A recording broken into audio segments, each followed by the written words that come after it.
Final chapter of Romans is about ethics. It's about Christian conduct. It's about what we should do as a genuine believer.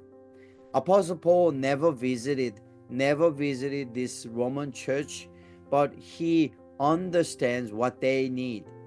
They have built a great church, the mega church, only mega church in the first century. But what he realized was you are only big in size wise, but you are small in spiritual wise. So I am going to you and you need me. They cannot respond to the email. I mean, not it's not like email, so they cannot respond to the letter immediately. And especially when Apostle Paul went to Jerusalem instead of Rome, they cannot respond to Apostle Paul. But if they could, they would respond it saying, no, we are not lacking anything. We don't need you. We do not need anything because our church is great. We have a big church, large church. No one has seen this size church. We have great worship team. We have amazing teaching staff. We have amazing many number of elders and deacons. We have lots of resources to help the poor. We have everything. Why do we need you? Okay, we visibly we are shining with the glory of humankind. That's what they were boasting. But Apostle Paul say, number one, Christian conduct is not about the visibility, not about the things that we do, but it is things. What is first? Number one is it is what we should do is indwelling of the Spirit, indwelling of the Holy Spirit. That's why he said, I will not build a church where others have already built. I do not care for doing certain things in what others have built their ministry. But Apostle Paul said, I must go to you and you need me. Why? Because you are lacking of indwelling of the Holy Spirit. You may have everything and shining armor and everything, you have it, but what you don't have is inside. You are still lacking the spiritual gifts, spiritual empowerment, spiritual presence, the presence of the Holy Spirit. You are lacking, so you need me. Every Christian conduct it begins with presence of the Holy Spirit.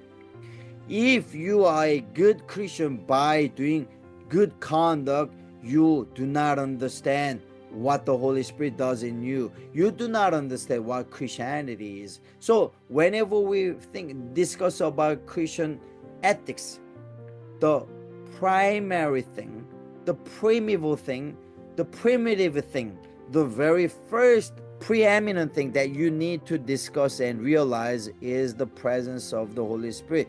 It is the spiritual work that does the goodness of every our conduct.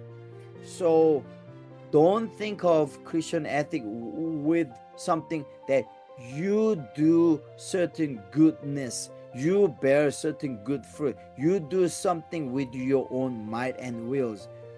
Forget that. If you think that way, and if you ever boast in your way, saying, I have this and that, I have helped so and so, I have done so much so, if you ever say that, you are quite mistaken. Why? The reason that I'm saying this is two reasons. First, you will not bear any fruit. Even if you sacrificially give and does and do all those, somehow you often, many times, and all the time if possible, do not see any reward, do not see any fruit bearing, do not witness any fruity outcomes, spiritual outcome. You know why? Because you do it with your own power. The Holy Spirit has not commanded those things to you. You have wasted your time, money, and energy. We are not called to do a welfare to this society. Remember, you and I, we are not called to help every people. We are not called to be generous to everyone. We are not called to do so. If you think about it, if you whenever there is a tragedy, if you just have to go and help those people, your life will not last. Not only so, you will not be able to focus on the ministry. Choose your hill to die. That's what I have learned 20 years ago. My pastor told me, Jason, you must decide a hill to die on. Don't go into every battle. Don't fight every battle. Don't you dare go up every hill to fight and battle and wage war. Don't you dare do that. If you do, you will be weary and you will not last long. Choose your own battle. Okay? Hill to die on. You find your hill. Where is your hill? My hill is guarding the truth of the goodness of the Bible. That's my hill to die on. If there is a hill and if there is a battle against the truth of the Bible, that's where I'm fighting until until the Lord returns. That's where I'm fighting. That's my battle. Christian ethics begins with the presence of the Holy Spirit and His command. If He did not tell you to do, you don't do it. Always ask